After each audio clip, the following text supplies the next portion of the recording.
Come on in.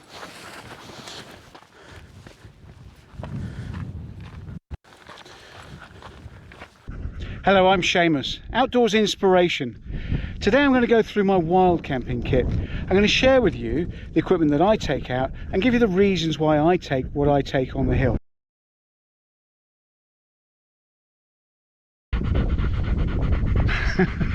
Now, the equipment that each and every one of us takes out on the hill is a matter of personal choice and personal preference, and I get that. So all I'm going to do today is offer some opinions, and these are my opinions based on where I go and what I feel comfortable with taking. I've spent much of my professional life as an equipment examiner, looking at search and rescue equipment as a search and rescue specialist. For 12 years I've been a scrutineer for the annual 10 Tours expedition here on Dartmoor.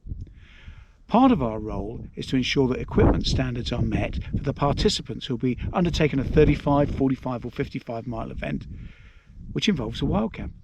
Now that doesn't make me an expert in wild camping, it doesn't make me an expert in equipment, but what it does mean is I've seen a lot of tents, boots and rucksacks over my time. So first things first, what do I carry it all in? My preferred option is the Crux AK-47. It's a 47 litre rucksack. They're quite tight on space in terms of those litres. I think those litres are pretty small. But I feel sort of qualified to talk about this rucksack because I've owned it for the last 12 years. It's still a current rucksack. They still make them. It's in a more modern version. It's got a Kevlar weave, a beautifully supportive back system, and it's pretty lightweight as well. But I've carried this all over the place. It's pretty rugged. The Kevlar gives it quite a solid feel about it. But it's my preferred style of rucksack. So this, rather than having lots of accoutrements and things hanging off of it, is fairly straightforward. It's an up and down tube. It's got a lid on top with a pocket in the top of that and some cinch straps. I don't want anything else from a rucksack, to be honest with you. When I want to stop and get something out of it, I'll stop and get something out of it. I don't want access all over the rucksack or lots of different pockets. But that's my personal feeling and how I feel about rucksacks in general. Love this one. So the first thing that's going to come out of my rucksack when I'm pitching up for a wild camp is, of course, the tent. And I'm currently using this. The poles and pegs are separately in there. This is a Hilleberg Anjan 2. And the reason why I like to carry this is because it is so compact. It's very, very lightweight. The total weight's about 1.7, 1.8 kilograms. But this, for me, it's not about weight, it's about compression. If it doesn't fit in my 47 litre rucksack, then I don't want to carry it. Something else has got to come out. So this is a two-man tent, and it just compresses into nothing at all, and will fit anywhere in that rucksack. Absolutely love it.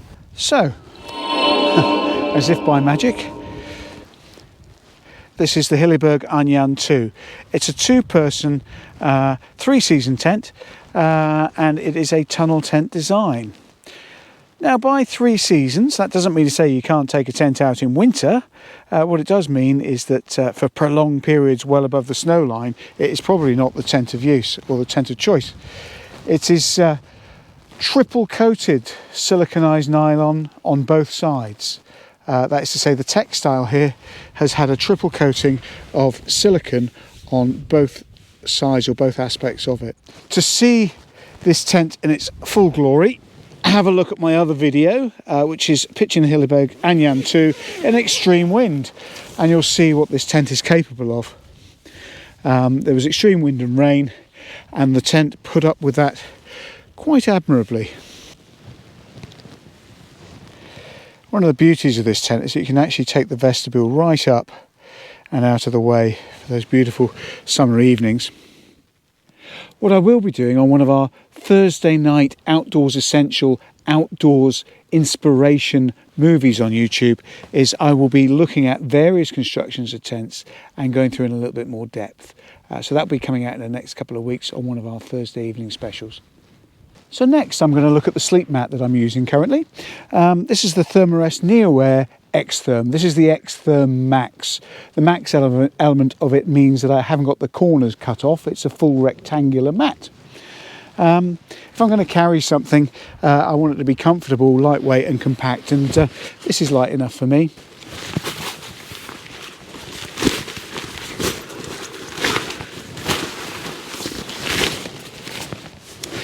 Now with this particular mat, I use a little pump.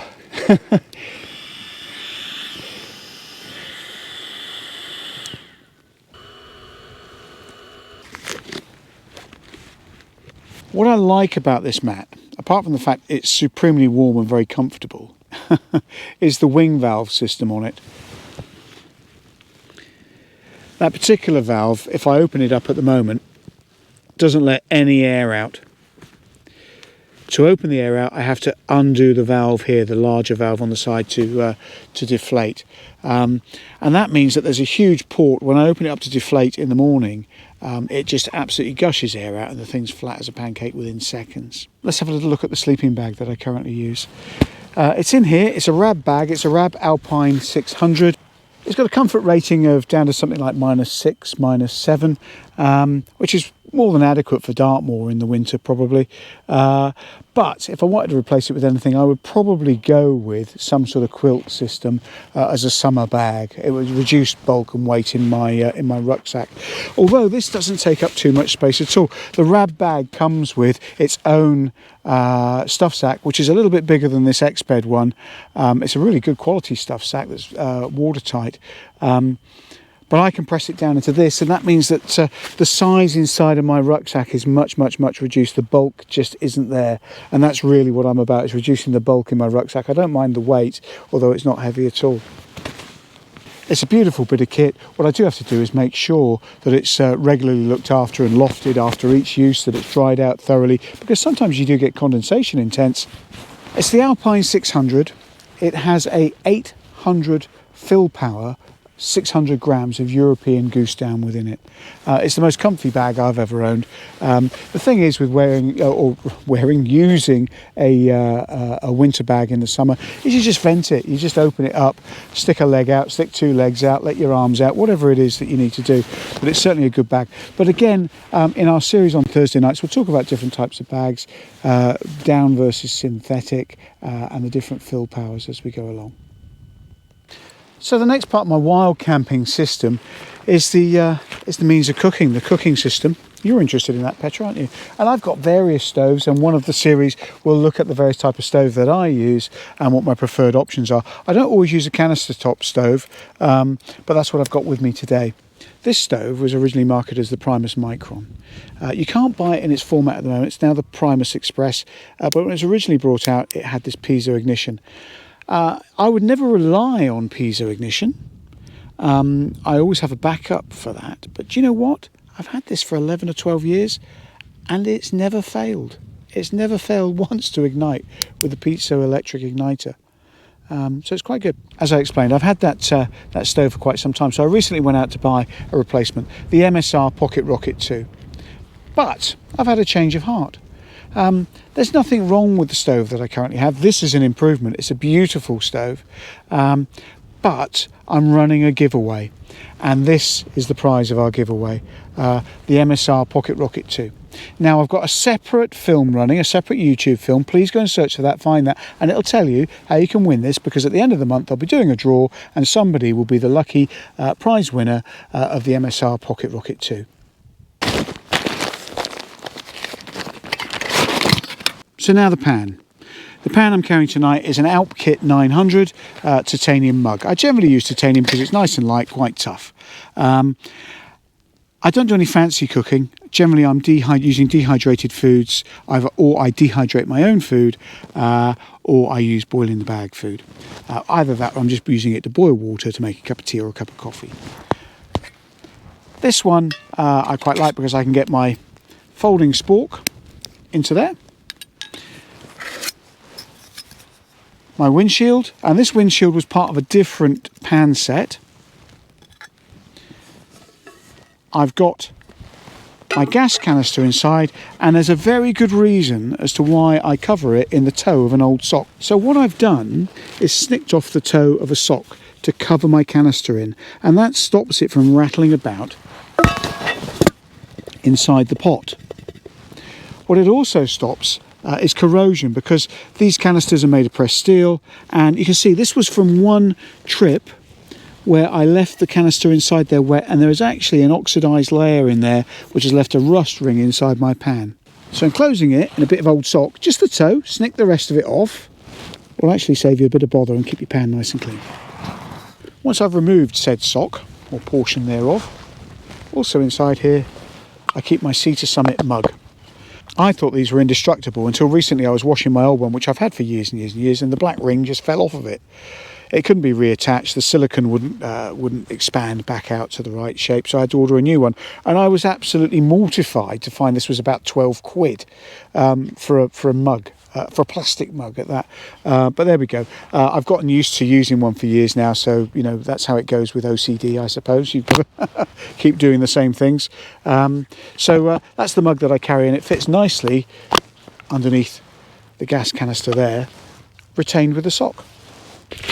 So now the food that I carry. I just carry a little bag to keep it all secured together. Other food brands are available.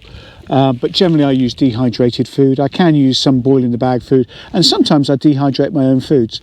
I'm going to talk about nutrition and the food that I carry and dehydrating your own food at home in a further episode. So watch this space and we'll cover that. Right, let's have a look at some of the other knickknacks I carry while I'm wild camping. A small first aid kit. Now I'm not going to be performing open heart surgery on the side of a hill. I just need to know I've got enough stuff there for me and any minor injuries that I may come across without having to refer to the next level of clinical care for somebody, i.e. calling an ambulance. So I've got some tiny bandages or small bandages, some dressings for blisters, some plasters, a notebook and pencil. I say notebook, some paper and a pencil in there, and a whistle on the outside. That's my first aid kit. It's nothing extensive, it's enough that I need to deal with minor injuries. Despite whatever else I'm carrying in terms of navigation electronic aids, I have the appropriate map and compass for the area that I'm walking in. Also in my rucksack, I carry a personal locator beacon while I'm out for the night. It's very simple to use. And if you look at my video on what's your emergency, the wet wild camp one, you'll see a further more comprehensive description of a personal locator beacon. This one actually has a full satellite location in it.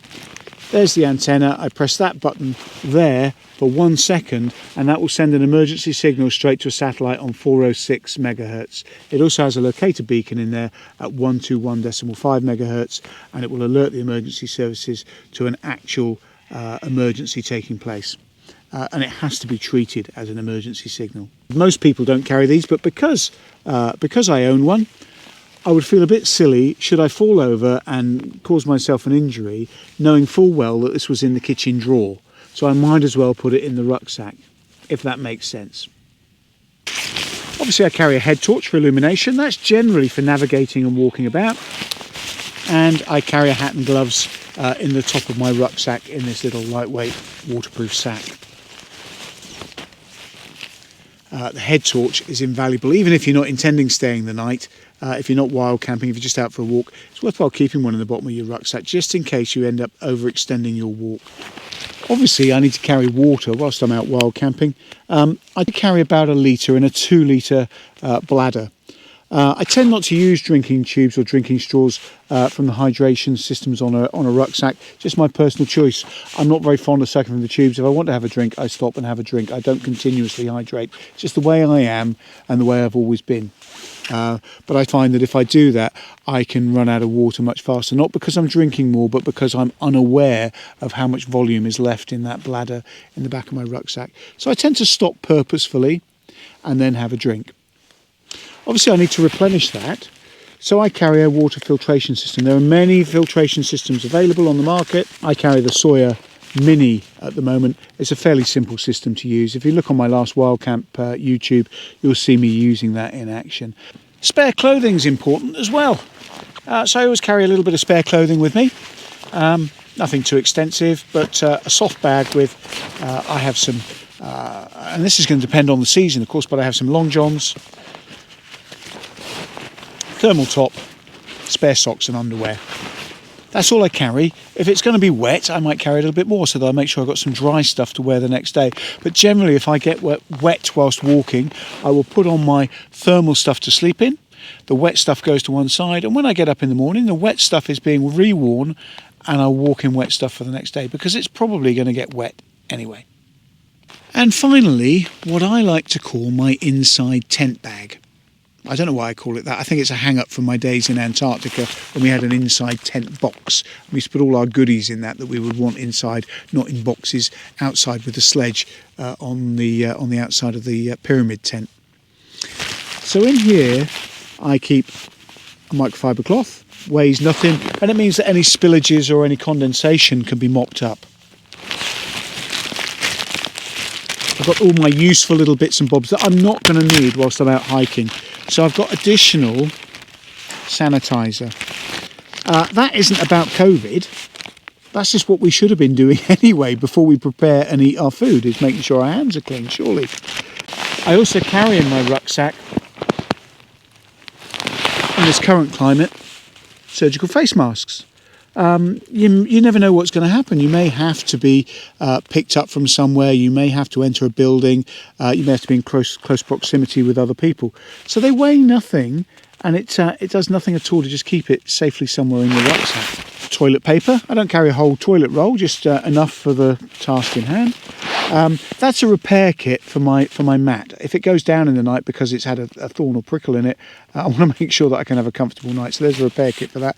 There's some repair kit for other textiles. That will not stick to, and nothing will stick to, siliconized nylon. That is to say, the fly sheet of your tent. If you tear that, you are not going to stick anything to siliconized nylon at all. Probably about a third of a toothbrush and the remnants of some toothpaste so that I can brush my teeth in the morning. I don't want to be carrying a whole tube of toothpaste. Little notepad, I say notepad, a piece of paper, some fuse matches, which are useful in the event that my lighter and my piezo both fail. And I do carry it. It's a bit extravagant. I carry a knife.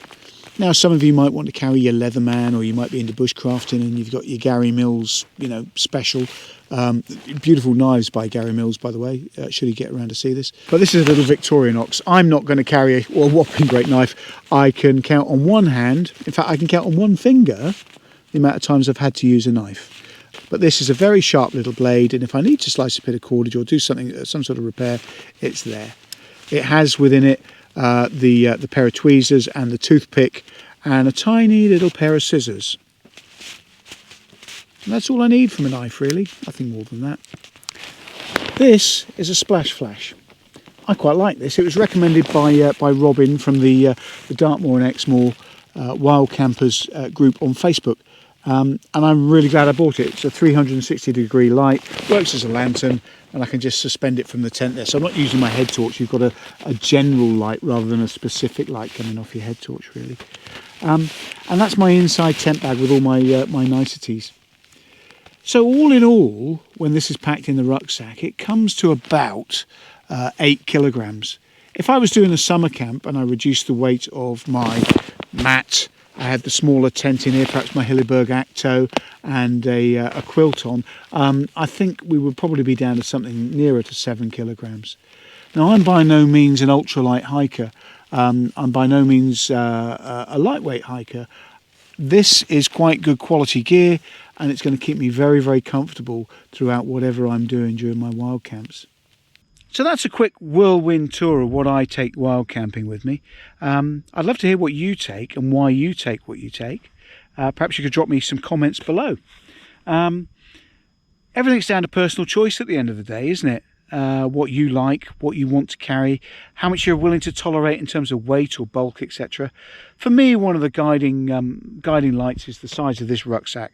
If it doesn't fit within it, I don't want to take it. Not for a single overnight anyway.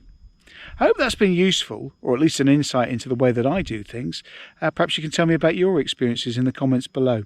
Now, I know I've mentioned it throughout, but we will be doing regular Thursday night outdoors inspiration, outdoors essentials updates. So I'm going to be going further in depth. I'll be looking at a range of tents, a range of sleeping bags, a range of sleeping mats that I've tried over the years and how I find they work. Sleep systems, cooking systems, types of food, etc, etc. We'll also look at skills, outdoor skills, navigation skills, perhaps a little bit of night nav that winter's coming upon us. So we can look at all those sorts of things as we go on and the weeks go by. don't forget the giveaway competition. Look for the video on my channel that talks about the giveaway of the MSR Pocket Rocket 2. You've got to be in it to win it. Just follow the guidelines, and I'll be drawing that at the end of the month. Thanks ever so much, folks. Thanks for watching. Take care. Get on then, Petra. Up, up. Off we go then. Good girl, onwards and upwards.